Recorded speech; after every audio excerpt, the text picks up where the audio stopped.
Okay, today's lesson is about the structure of the atom.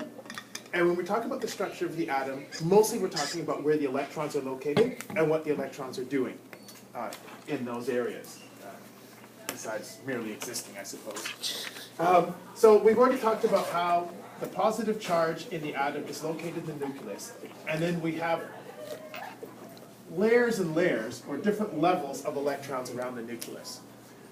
Through a lot of the good experimental and mathematical work, we know a lot about these layers of electrons around the nucleus.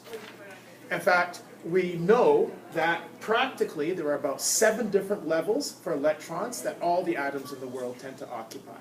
There could be more levels, but for the very biggest atoms that we know, only need about 7 levels to hold all their electrons. And so there's about 7 levels. There might be more, but we don't have atoms that big to see if the other levels exist.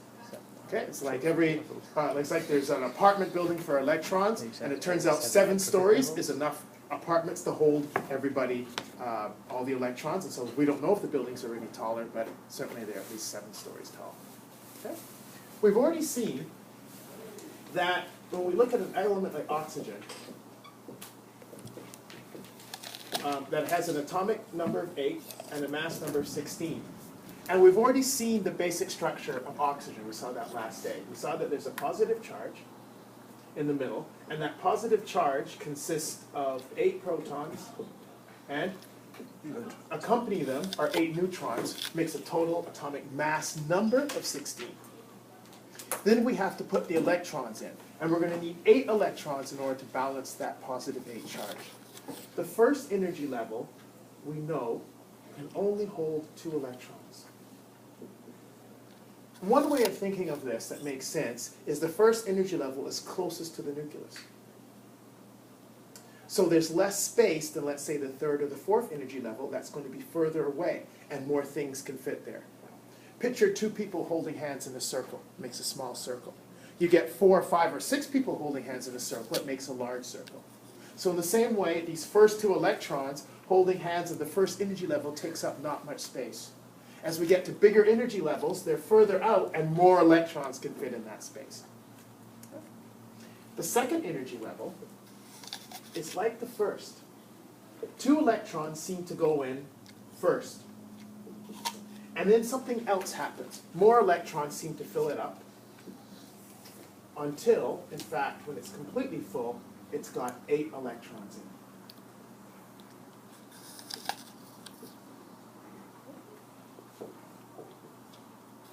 Now, I've gone way past drawing an oxygen atom, haven't I, here?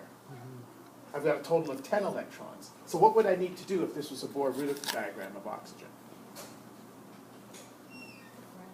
Yeah, I'd have to put square brackets around it and show that it's got an extra 2 electrons. And I'll show that there. So now the electrons are all the same. I can't tell which one's which. I just know that there's 2 more than the number of protons, so the total charge will be 8. Now I've shown oxygen with this filled second energy level here. And we know that up to 8 go on the next energy level. Okay? This process of putting electrons into the various energy levels is called the Aufbau process. And what it means, basically, is that you fill up the lowest energy levels first, and then put more and more electrons in to the higher energy levels until you've taken care of all the electrons you need to. Okay? So, number of electrons and energy level. And we're going to take a look at the number of electrons and energy level and see if we can see a pattern. Okay? So we've already saw the first energy level. Maybe I should do this backwards, or the other way around. It makes more sense. Let's go energy level. I think it'll be easy to see the pattern, and number of electrons.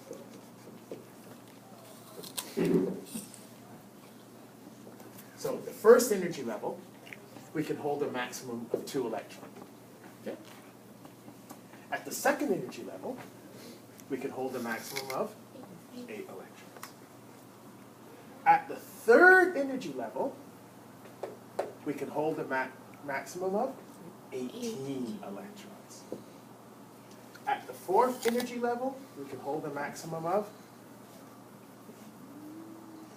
32 electrons. Okay? Now, if you've heard the formula before, you probably know it. Anyone actually know the formula offhand? There's a pattern to this. And I'll leave the 5th and 6th off so that you can check the pattern. I'll tell you the numbers in a second. There's a pattern to this. Divide the number of electrons in half and see if that helps you see the pattern.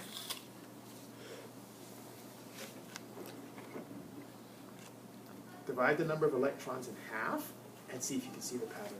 That helps you see the pattern. Umang, you see the pattern? Kind of.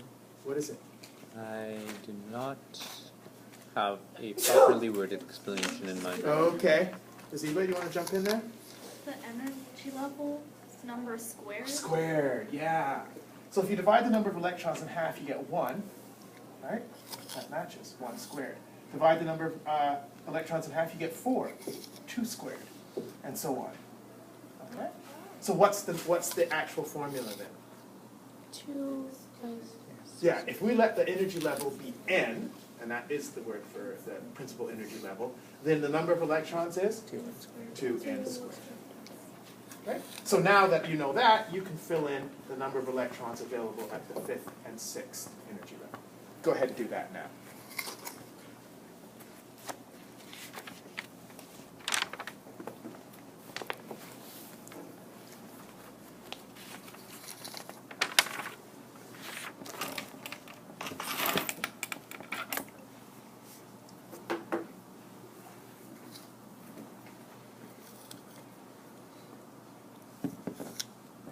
Never get there, but you could conceivably fill the 7th energy level, but no atom is that big. There's not that many electrons available for any atom.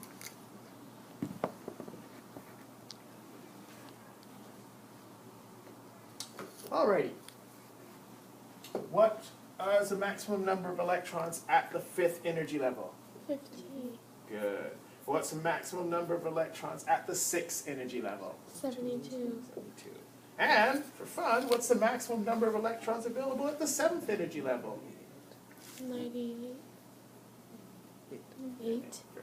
Okay? So lots and lots of atoms. This means this can hold, at every atom can, as the atoms get bigger, they get the sums of all these. So example, neon can have 10 electrons. It puts 2 at the 1st energy level, 8 at the 2nd energy level for a total of 10, or oxygen 2 minus, and so on. So we get increasingly large numbers of electrons as we go on. Okay? Now, even at the energy level, the experimental evidence shows us that not all electrons at the same energy level are the same. Some of them are slightly higher energy levels, even within the main energy level. Remember when I was drawing oxygen, so I got 8 protons and 8 neutrons, and then I put 2 electrons at that 1st energy level. I'm going to put them together now. You'll see why in a minute. And I said, when you get to the next energy level, 2 seem to go in, and then after that, we add the other 6 to 8. There seems to be a difference in the electrons that go into the energy levels. If we pattern it out, you can see what's actually going on. And we can actually see what's going on too by looking at the periodic table. But now let's just look at the pattern when we go out. I'm going to draw the various energy levels up and see if you can see the pattern. If you see the pattern, it's a lot easier to memorize. So I'm going to, down here in the bottom, I'm going to go to the 1st energy level. So n is the principal quantum number.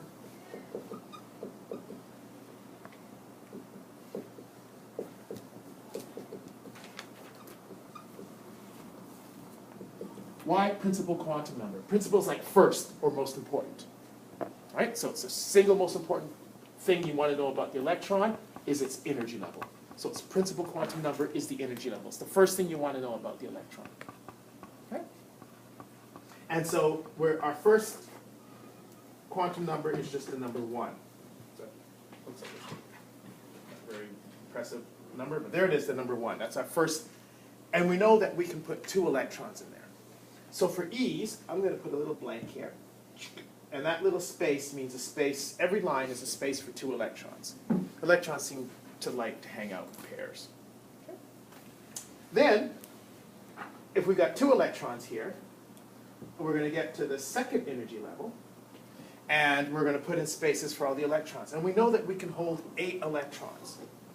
The first, or are just like the first one energy level. The first 2 electrons go into that space. But we need space for 6 more electrons. So that means, so this is the space for the first 2 electrons. In fact, I'm going to put little things in there to look like the electrons. So I'm going to grab a different color here. I'm going to say these are my first 2 electrons. I'm going to do one up arrow and one down arrow. We do that. We put them with opposite, little arrows going in opposite directions because the electrons like to pair up. And what we think is one side of spinning left and the spinning right, so they kind of add together to no spin. All right, and then at the second energy level, we got 1 electron and 2 electrons, and then 6 more electrons. There we go, 6 more electrons, okay? Now, we'll go to the third energy level. And the first 2 are just like the first 2 electrons from the first energy level and the second energy level. Then the next 6 are just like that second set of electrons from the second energy level. But we still need more electrons. Now here the question to you is, how many more dashes do I have to draw in order to get the rest of the electrons into the third energy level? 5 more dashes.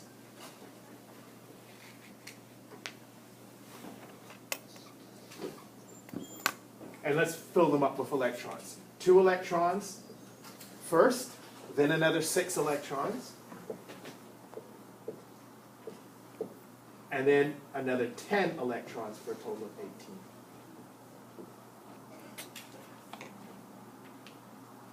Do you see the pattern?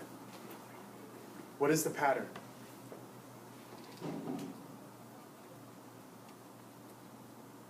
Look at the number of dashes that we drew at each successive energy level.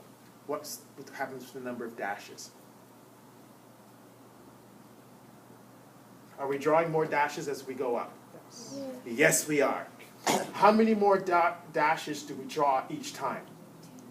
2 more. So we drew 1, 3, 5. Do you see the pattern? What's the pattern? 2. We're adding 2. We're going up by odd numbers. So that's another pattern that's here. So the first space at each energy level holds 2, 1 dash. Then we get 3 dashes. Then we get 5. Can you predict what the fourth energy level looks like? 7. Go ahead and do it now. Draw that fourth energy level with all the dashes it's needed.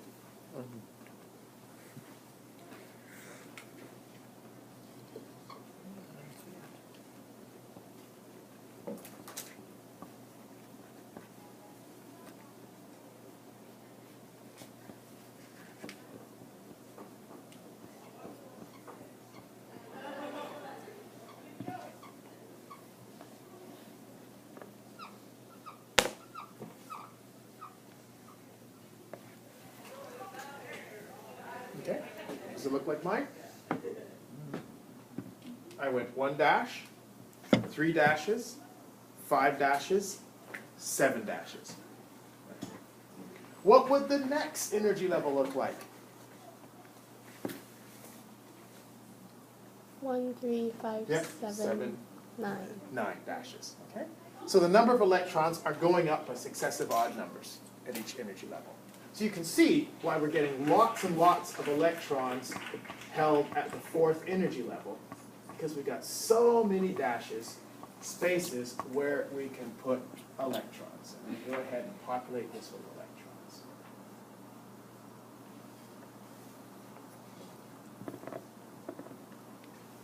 Lots and lots of electrons. And I know, 32 electrons can all go in this level.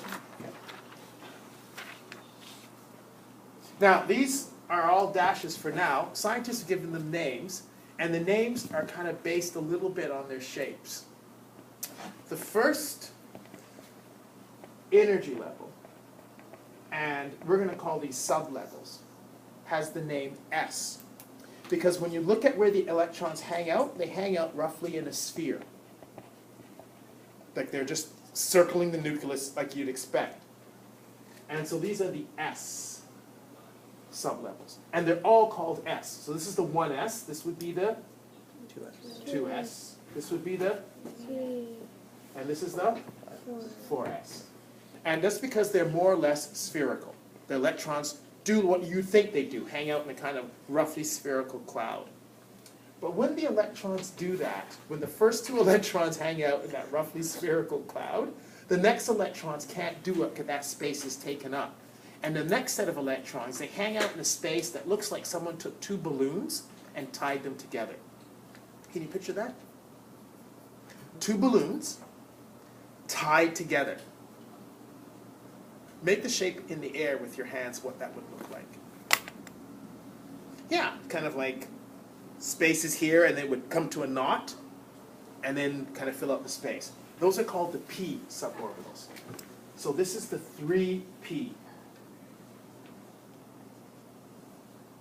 And they fill up the dimensions. There's 3px, 3py, and 3pz, but we won't have to worry about the various different shapes. The one goes kind of on the x-axis, doesn't matter, just where the first one picks the x-axis, then it goes on the y-axis, then it goes on the z-axis. But we don't have to worry about that. These are just 3 p's. All right, the next set of electrons hang out in a space that looks like you took 4 balloons and tied them all together in one point. What would that look like? Can you make the shape in the air with your hands as to what it would look like if you had 4 balloons all tied together? But they're flat. They're flat, like you laid them on the table. Yeah, there we go. Well done. Okay? So, and there are different orientations for that. They can be flat this way, they be kind of on their side, or they kind of turn sideways. Yeah, so there's different orientations for those ones as well too. And those ones are called the D.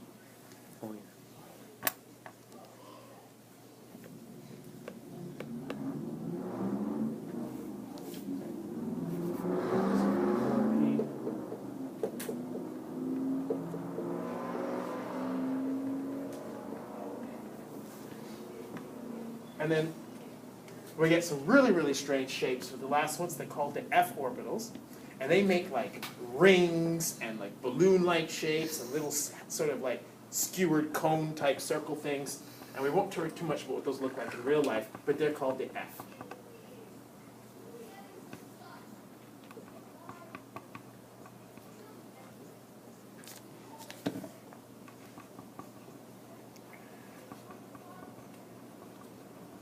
And it turns out that by the time we get to the 4F, we don't need any more orbitals. By the time we get to 4F, we have enough space for the very biggest atoms to have a space for all their electrons.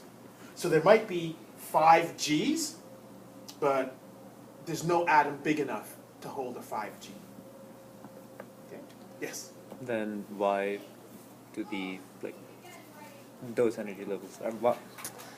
I'm not asking. We don't know that they exist. I mean, we could theorize that they exist, but no atom is big enough to put electrons in there.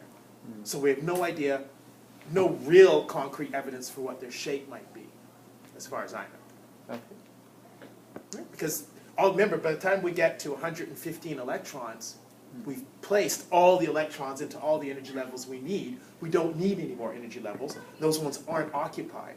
If they aren't occupied, do they really exist even? Yeah, so what's the point of even thinking about Well, we're not. We're stopping right here. Yeah, but then like when you listed the energy levels, then you know, Oh, we will get to some stuff on the 7th, and I'll show you why in a minute. Okay? So we do have some electrons that are up at the 7th energy level. Okay.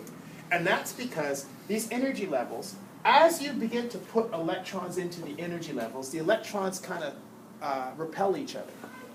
So at the first energy level, it's not a problem. There's only 2 electrons. Electrons like to pair up, we've discovered. So they pair up, and so that their spins cancel.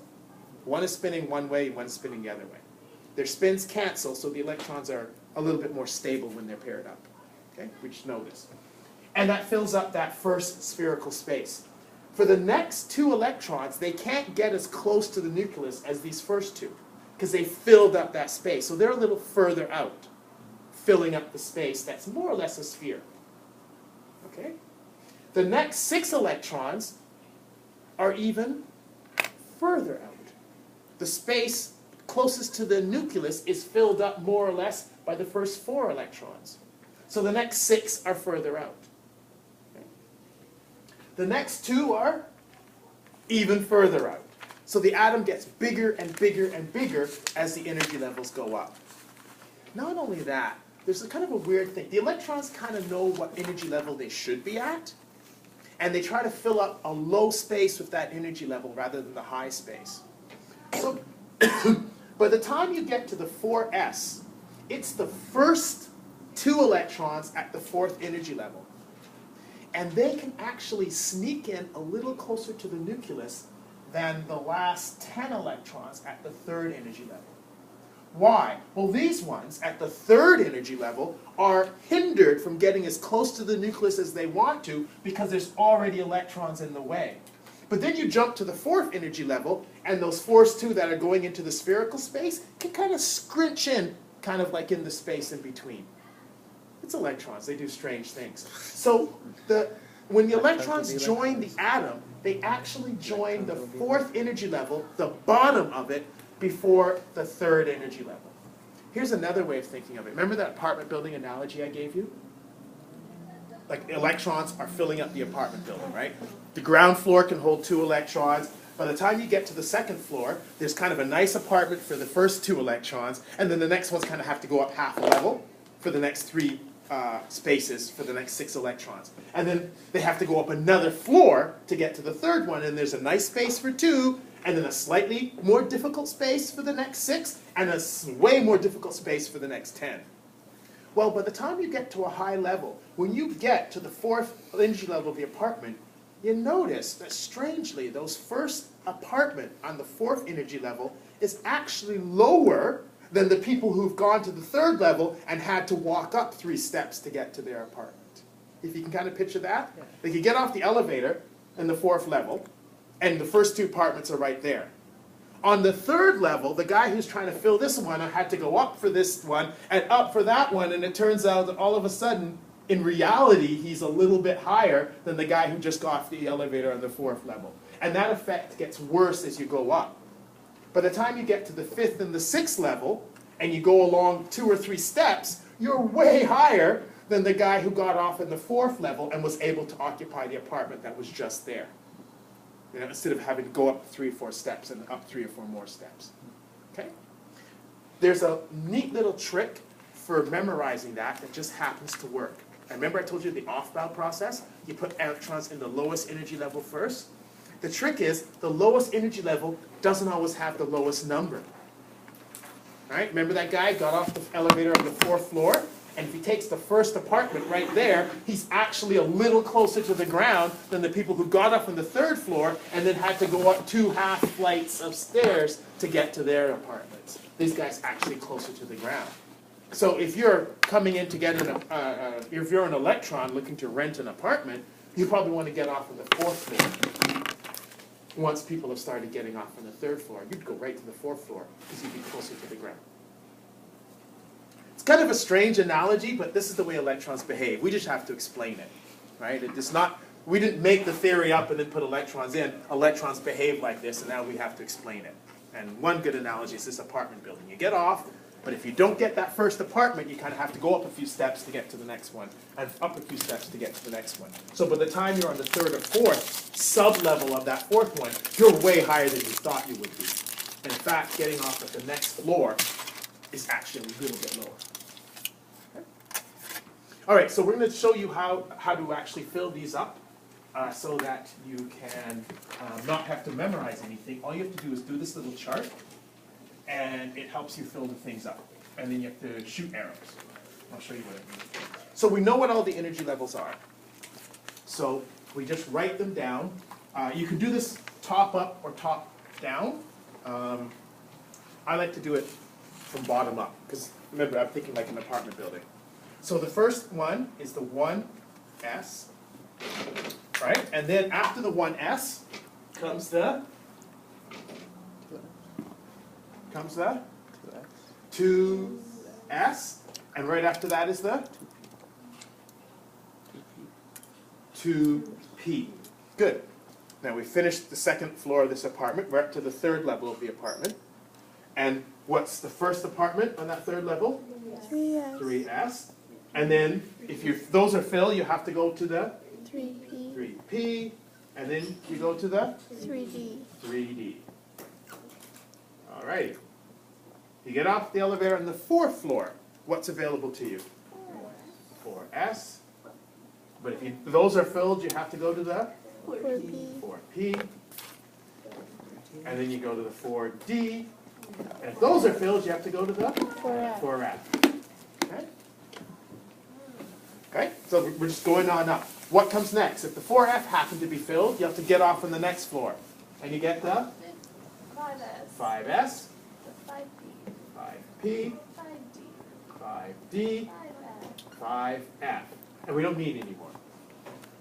And there's others, but we don't need them. You'll see why in a minute. All right, if the fifth floor starts looking full, you want to get off the elevator on the sixth floor. With the S. 6X, 6D. We actually don't need any more. You'll see why in a minute. And then finally, we might even get off on the 7th floor. The 7S and then the 7P. Now, here's how we fill up the apartments. Some guy stands out in the hallway and he takes a sight line to kind of see whose apartment is lower, and he just watches the apartments. And here's what it looks like. So some guy's here. It's a chemist here. Okay? And he's looking and he sees which apartment's lower. So he looks and he sees the 1S is lowest.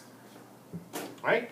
Okay, 1S is lower. Then he looks up another level and he sees the 2S. Okay? Then he looks up and he sees the 2P, 3S. Do you see what happened there? He looks up and, oh yeah, the 2P, and then right above that's the 3S. And then he looks up and he sees the 3D, 4S. So the 4S is actually lower than the 3D. Then he looks up again and he sees the 4P, 5S. Okay? Then he looks up again and he sees the 4D, 5P, 6S. Then he looks up and he sees the 4F, 5D, 6P, 7F. Okay? And if he needs more, he can still go, but by this point, we've already put in enough electrons. We don't need any more. Okay? So this is your mnemonic. So when you get your test or whatever, just write down the principal quantum number and then the second quantum number. We'll just use S, P, and D. We don't have to worry about the numbers. And you only have to go to F. Okay? Is a G note a high note if you go to sing? That would help you remember. Was F higher than G or G higher than F? G is higher than F? Oh, that's what will work then, right? You'll sing an F, but don't sing a G. That might help you work. Just stop at F. Because by the time you get to F, you will use up all the electrons you need to house, and you won't need to use the 5F. Even if you do, use the 5F60, you won't need any more than what I've drawn here. The next one would be the 5F, and so on. You won't need any more electrons in this. So there could be a G and an H, but we won't need it, because we only have 115 electrons to place, and by the time we get down here, we've already placed. See that? We've already placed way more than 115 electrons, which is why we don't need any more energy levels. Okay? So sometimes I draw this guy with like a bow and arrow. Whatever makes it work for you. Telescope. This is kind of And in this case, voidering, I guess. It's not so good. whatever works for you. Yeah, a protractor, and he's taking sight lines. Whatever works for you. For remembering this, that you got to fill up the apartment building. He's an assassin? With Okay. a scope rifle. It was whatever he's doing, he's filling up the lowest energy levels first, and it's not what you think. Right? Because by the time you get to the higher energy levels, the lower energy levels at the previous level are actually lower. The 4S is lower in energy than the 3D, so it gets filled up first. Okay? And we always put the electrons in the lowest actual energy level first, even if the number is bigger. And that all happens because the electrons are filling up the space as they get to each energy level, and making it harder for new electrons to fill that space up. Okay, so now let's put our newfound knowledge to work describing the energy level of electrons in an atom. So this is called the electron configuration.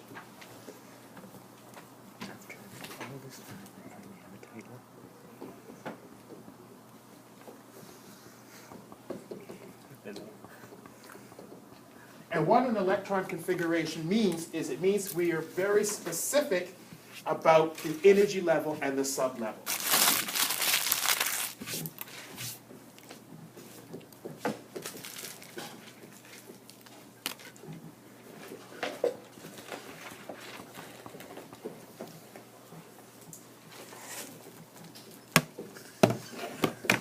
So we're very, very specific about the energy level and the sublevel within those energy levels. And let's start with our good friend oxygen, because we know about it. You just take a breath of it. So we'll start with oxygen. Okay? What do we know about oxygen? Well, it's the big O. Has an atomic number of 8 and a mass number of 16. We don't need to know the mass number for this because we're only concerned about the electrons. And if it is an oxygen atom, then it has 8 electrons. If it's an oxygen ion, oxygen 2 minus, then it'll have 2 more electrons. But let's just do with an oxygen atom. Okay? So let's do the electron configuration. It's oxygen. We've got 8 electrons to place. The little guy stands here and he cites the lowest energy level. It's the 1s. Do we have enough electrons to fill it? Oh, yes, we do.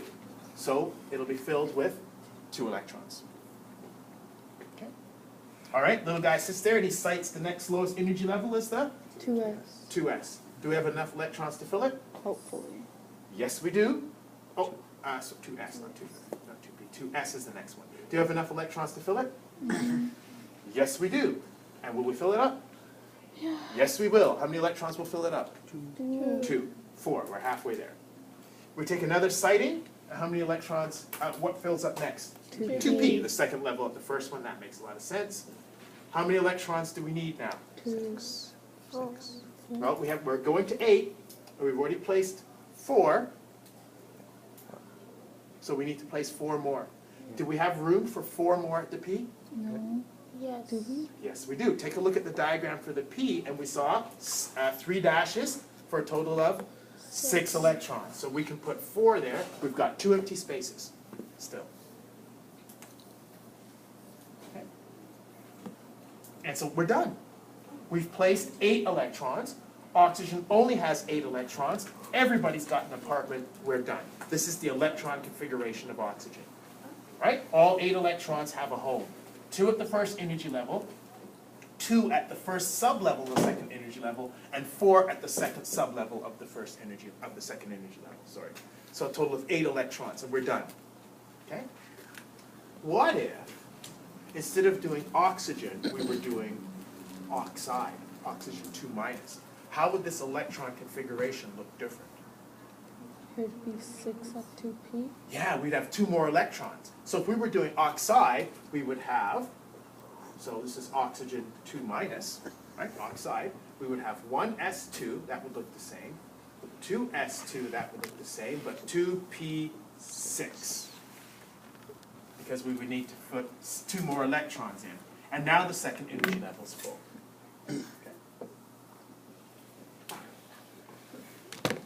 All right, so we try a different atom. Sure. Name an atom, any atom, in the first 20 or so. We don't want to be here all day. Uranium. Barium. Barium, good choice. All righty. So let's grab our periodic table and see what we know about barium. So we have to take our periodic table and we need some information on the periodic table about barium. Barium's not in the first 20. That's way down there. Do you really want to go there? Let's go boron. Let's do it. Uranium. That's even worse. Magnesium? All right, let's do magnesium. In fact, let's just throw caution to the winds and do calcium, one right down, okay? Calcium is going to take us a little while to do. All right, so we got 40 and 20. All right, so calcium has an atomic number of 20 and atomic mass of 40. How many electrons would we need to place? 20. 20. hey, if calcium was an ion, how many electrons would we have to place? 21. Wait, no. 20, 18. 18. Right, it would lose 2, right? All right, so let's do calcium. All righty. What energy level gets filled up first? Mass. First energy level gets filled up, so the 1s. How many electrons? 2. 2. Alrighty. Still got lots of electrons to go. We had 18 to go. What do we do next? 2s2. Okay. 2p4. 2p6. Oh, 6, sorry, yeah. Yeah, we're going to need all the space we can get. We got all the way to 20. Now we're at, 3s2. 3s. well, we're at 10, right? We've got to keep track. We're at 10 so far. So we better get to that onto that 3s and put 2 more in there. Great. So now that we're at 12. All right, do we need more? Yes. Yes. We do. What do we do next? 2p6. 2p6. Now we're at 3. we're at 18. Oh, Right? Do we need a couple more? Yes. Where do they go? 3d2. 2. 4s2. 4s2. Alright, oh, right. Right, and now we're at 20. Okay. This makes sense. What if, instead of doing calcium, we did calcium 2 plus? How would that look different? No There wouldn't be a 4s2. 4s2. This is calcium, and this is calcium 2 plus. It would look just the same, but no 4s. So 1s2, 2s2, 2p plus 2p6, 3s2, 3p6, and that's it. Okay? And that's the stable ion. Do you notice the pattern? Yes. Do you notice the pattern? When we make an ion, what do we notice about that last sublevel? It's full. It's full. It's full. Sublevel. And that's a good evidence that we're on the right track with this type of chemistry, is now we've got an explanation for why calcium's a 2 plus ion and why oxygen's a 2 minus ion, because that last energy level is full when we get it just right. All right, let's try another atom together. All right, you're feeling brave, I guess. You want to do something else? Something more daring? Uranium. Further down in the periodic Uranium. table? Valium. Manganese. Manganese. Oh, I like that. Now that's something for you. You can do uranium on your own time. Okay, manganese. Where are we? Oh, we're at element 25. All right, now I'm going to cheat. Oh no. Cheater, I'm gonna cheater, cheat. pumpkin eater. Well, I've already done calcium, right? Okay. How far is manganese from calcium? 5. 5 more electrons. So all I have to do is take calcium and add 5 electrons. Oh. Half your Not so math. bad after all, is it? So manganese is 25 and 50? Yeah. Yeah. Oh, 55. 55. So it's got a few extra neutrons. The number of neutrons go up as you go down the periodic table. So I have to place 25 electrons. Well, I already know how to place 20 electrons. So I'm just going to grab this. 1s2, 2s2, 2p6, 3s2, 3p6, 4s2, and now I got 5 more electrons. Where did they go? 3D. 3d. 5. 3d5. I did it. How many balls? So now that we have this little cheating method, it's kind of a little bit easier. If we had to use a standard base to our cheating methods, it's not really cheating, is it? It's using our chemistry knowledge. What row of elements or what column of elements would make a really good baseline?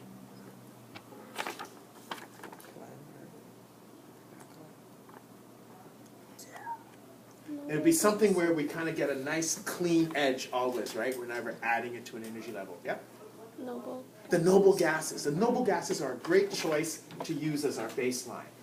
Let's grab the nearest noble gas to manganese and see what it is. And the nearest noble gas is not ahead, it's backwards. What is it? Argon. And so what are the numbers for argon? 18 and 40. 18 and 40. Oh wait, it's got a lot of extra neutrons in there. Okay? So let's do the electron configuration for argon. Argon, 1s2, 2s2, that's 4. 2p6 gets us to 10. 10. 3s2 is 12. 3p6 is 18. And we ended off with a filled energy level. Okay. And now, if we want to do manganese, we can just do this. Manganese is argon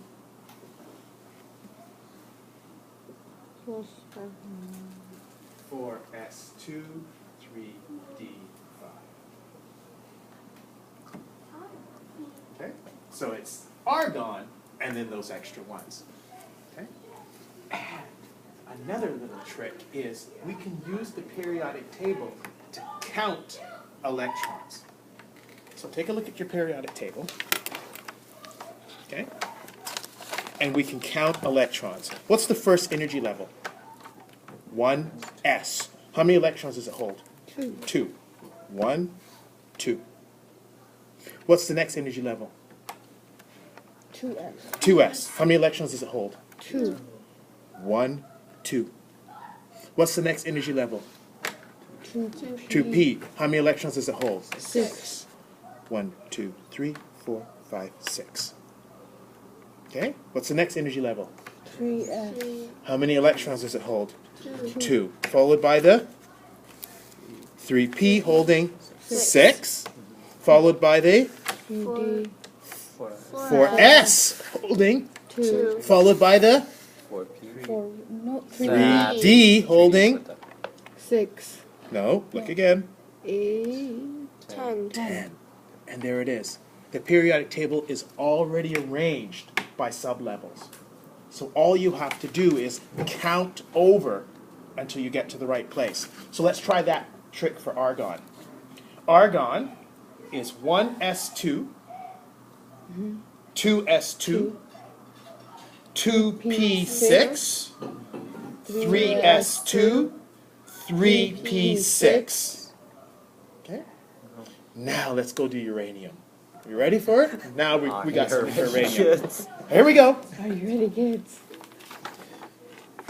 1s2, 2s2, 2p6, 3s2, 3p6, 4s2, 3d10, 4p6, 5s2, 4d10, 5p6, Yes, 5p6, 6s2, 4f, Now uranium's, second level, so 4f.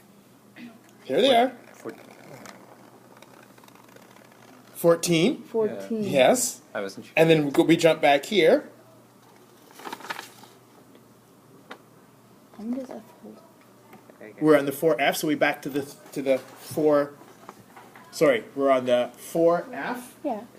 So next is the 5D, 5d10, followed by the 6p, 6, followed by the, 7s2, and then the 5f, 6, 14, 5f. It's only 3 in. 3. 3. Okay? F holds. So all we 14? essentially did was 14? walk through. Let's just make a little quick diagram for F of holds the 14? of where these things are on the periodic table to help us out. So let's put hydrogen up there, and then there's a block that goes all the way down here. Yes? Hi. I got hurt and the skeleton told me to come to. Okay, I should check you out. All right, if you guys want, you can finish drawing the blocks on, drawing a copy of the periodic table,